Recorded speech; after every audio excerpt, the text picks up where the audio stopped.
Hey everybody, what's going on? Thanks for another disjointed cooking video that we're going to do. Tonight we're going to do something simple, but try to make it taste tasty because we're doing it from scratch. We're going to make disjointed bacon mac and cheese. So let me show you what ingredients you'll be needing. Okay, so we are going to start with some bacon that's chopped up. It doesn't have to be finely chopped, but I like having big pieces of bacon in my mac so you can actually see it and taste it. We're going to use a little bit of some processed cheese that I have left over that I've been trying to get rid of. When I say processed cheese, I mean something like Velveeta. You know what I mean? This was a white queso cheese, so that that you would use for like nachos or something. But I'm only going to use a small amount of that. We're also going to get Havarti. All right, Havarti's got a nice strong taste to it, or a very distinct taste to it. But we also, since we're going to be putting with some bacon, we are also going to use some smoked Gouda. All right, for the base of the cheese sauce, we're going to use heavy whipping cream. You guys could try to use milk and everything. It's just going to come out runnier. Heavy whipping cream is going to be fattier and it's going to have a bit more taste to it. But you might pay for it later, so who knows. And for pasta, I'm going to be using a very thick macaroni or cavatappi, which honestly I haven't seen this product until about a year ago, so I don't even know where the hell it's been. Oh, also I'm gonna make, just in case my wife is a little bit more hungry for something than bacon in her mac and cheese, I'm also gonna just warm up some smoked sausage and cut it off so that way we can put it on top as well. And we're gonna go from there. Let's get started. Okay, so for the equipment that we're going to use tonight, obviously I'll just show you.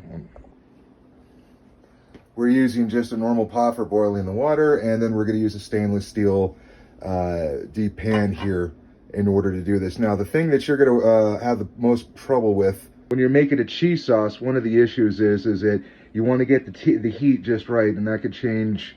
I put this like just one notch below medium heat, just to heat up the pan and stuff. And your oven might or stovetop might work differently. I'm using the stainless steel just because I'm thinking about when I have to clean this thing later. The other thing that's going to be a problem is this stuff right here, the heavy whipping cream. If you have your heat up too much because you're getting impatient and you want the cheese to melt, what's probably going to happen is that any cheese or the milk, the heavy whipping cream is going to burn and you're going to have less sauce. So this isn't something you necessarily want to whip up, like out of nowhere, but I would say give yourself at least a half hour to 40 minutes if you want to do it, if you don't want to rush it. As you do it more, you're going to find different shortcuts and stuff of your own, but this is a good place to start. All right, let's get this thing in there.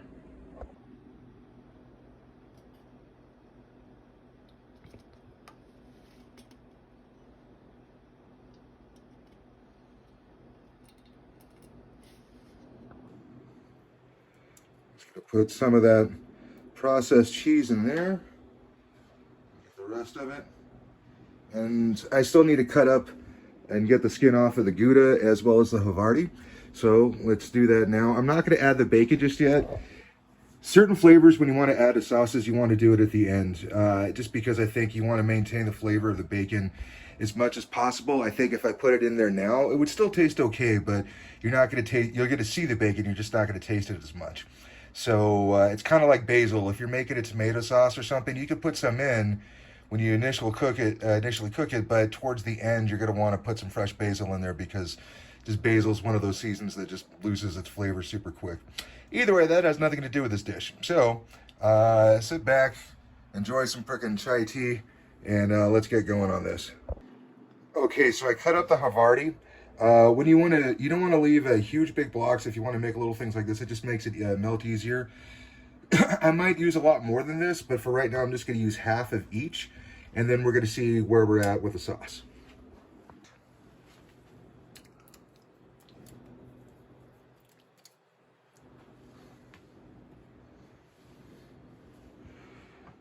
All right.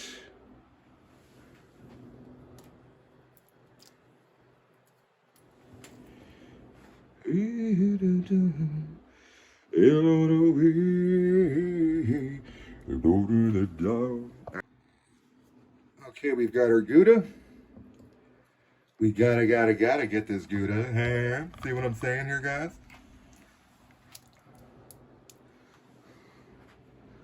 This cheese, this sauce is already, I gotta stir this really soon. Probably a smarter move that I should have done is made sure I had everything cut up before I was ready. You know, like that's on the same board as the bacon, which I'm sure, you know, somebody's like, that's not healthy. Yeah, well, guess what? This is my own house.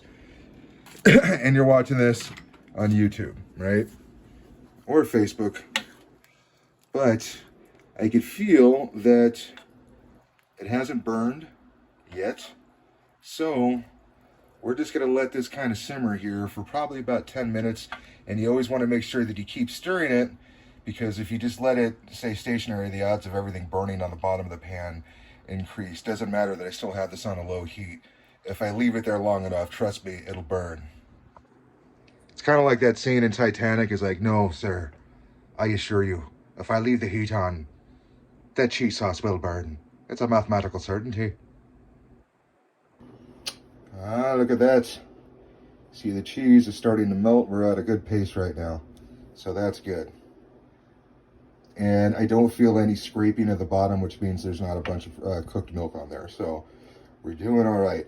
As a matter of fact, I think we're doing all right. I'm going to start the water for the pasta. Okay, so what we're doing, I turned down the heat a little bit on this cheese sauce because obviously as things kind of evaporate, there's less moisture in there. And then even if you had it at the right temperature, which in my case was like out of 1 to 10, it was 4. I had to move it down to 3. So let's take a look at what we're looking at. Okay, I also added the rest of the Havarti and the Gouda. I cut off the outer skin of the Gouda because when I bit into it, it tasted just fine, but then I see that it's not melting, so that was a mistake on my part. I also add a little bit of cheddar from a HelloFresh that I never really made. So I'm like, hey, let's throw that in there just for some color, because cheddar's not going to change the flavor. It's not a sharp cheddar, so it's not going to change the flavor too much. But if you could see, it does change the color, so now it's looking more like a cheese sauce. See that? You want to have that nice thickness to it. Okay, so as I'm stirring this, I can see it's becoming smooth and creamier. There's times I put in too much cheese and there's like a grittiness to it. If that was the case, I guess if I had more heavy whipping cream, I would add a little bit more and then try to see if I can get that to break down. But if you don't, sometimes you just got to live with the dishes the way it is. It's kind of like oil painting, you know, when you put that brush into, for the first time and put it on a canvas, you don't know what it's going to be like, because, you know, your intentions versus what your creative efforts are going to provide aren't always the same thing. So, same thing with cooking. All you can hope is that you cook for somebody who appreciates you. By the way, if somebody doesn't appreciate your cooking, but they still say they love you,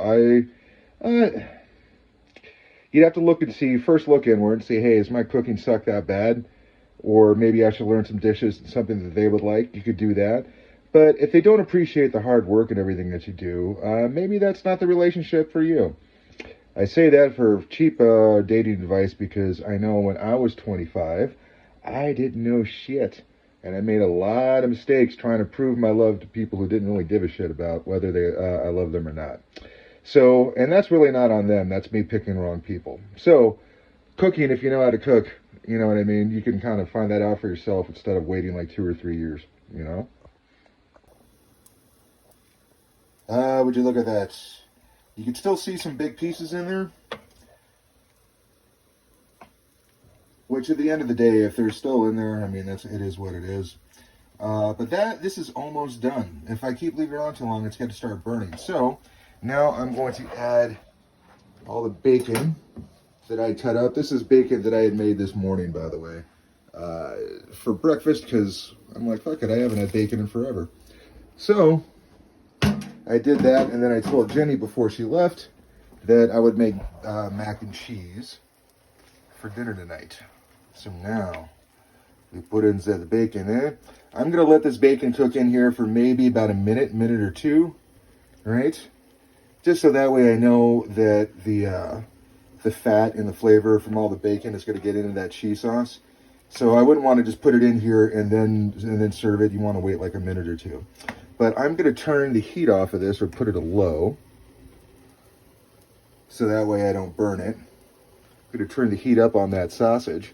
All right. And we're still waiting for the friggin' water to boil, which is weird that it's taking so long. And then I will go over a very special lesson.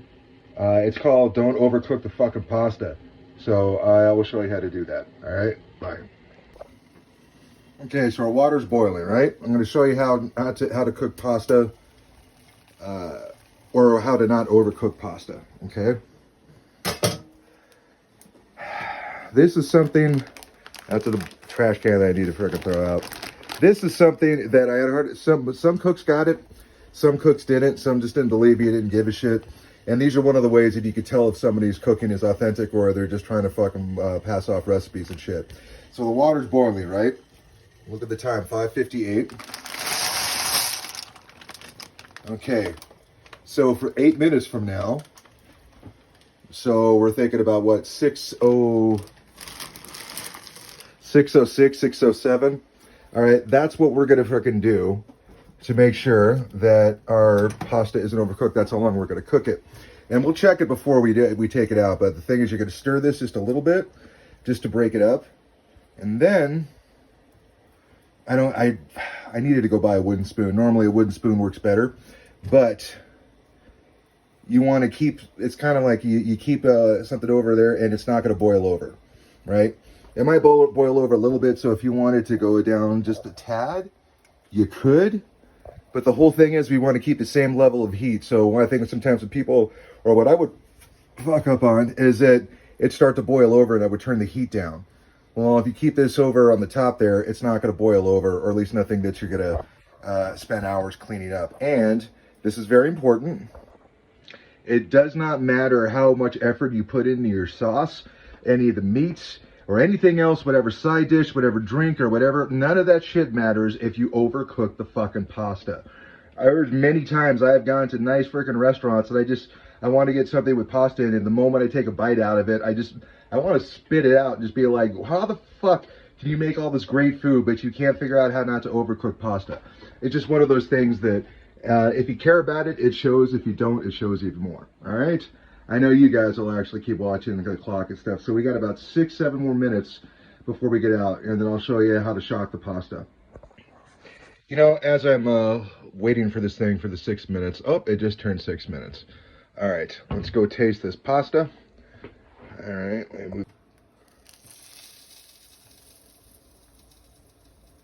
Oh, come on.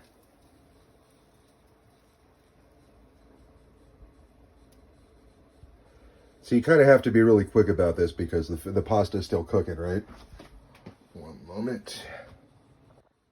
Good news, that pasta is al dente. Now I'm going to take this pasta and I'm going to set it into this colander here that I'm going to put in the sink. I'm not going to videotape it just because I need both hands to do it because I'm still not quite there yet, but one moment, guys.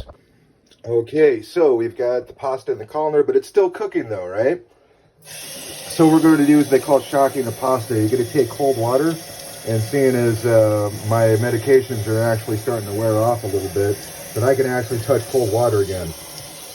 Just believe me, for a while I could not. So you're going to run, obviously some pasta didn't make it, you're going to run cold water in this, right? You can stir it up with your hand a little bit if your hands are clean, or which mine are. Or you can use a spoon, or the spoon that you use to stir it. The whole point is that you want to get this pasta to stop cooking. And when you bite into it, I didn't tell you what I was looking for, but let me tell you now. I was looking for the pasta to be al dente, right? Why? Because I want it to be just a little bit undercooked before I put a bunch of sauce and meat with it, and then it's going to go just the other way, so it's not going to taste all mushy. When pasta is overcooked, it tastes more water than anything, right? You're not going to have the flavor in there. And for me, is once I taste that it's overcooked, I can't taste anything else. You know what I mean? So it's kind of like pizza. That dough's got to be good. That sauce has got to be good. But look how much cheese and pepperoni I put on it. It doesn't fucking matter. Certain things just got to be done right. So now, let's take a look at this. Let's set that over. Look at this cheesy sauce. Oh, baby, look at that cheesy sauce. Now I'm going to take this macaroni that's been drained and not overcooked. And then we're just going to gently kind of fold all that cheese into that pasta. See what I mean? All right. And let's say if your cheese is a little too thick, I think mine is just right, but let's say if you think it was too, maybe you turn the heat up just a little bit to kind of thin it out. But at this point, your cheese sauce is your cheese sauce, so we're just going to have to live with whatever we got. So I'm going to keep stirring this so I'm going to use both hands because I'm afraid I'm going to stir this too hard and just spray a whole bunch of macaroni all over this countertop. So I'll show you the end result in just a minute. Not to sound like a total asshole, but I like my mac and cheese like I like my women, right? Thick, saucy, and with sweet tits. I don't know. Either way, point is that I enjoyed making this dish. I hope you enjoyed watching this video. If you give it a shot or you come up with a different blend of cheese and stuff, let me know in the comments. I would like to know. It doesn't have to just be me talking out my ass here. So you talk out your ass or type out your ass, whatever. Make some mac and cheese, man. See, let me know. I want to see if you how it came out for you. That being said, I'm going to sign off for Disjointed Cooking.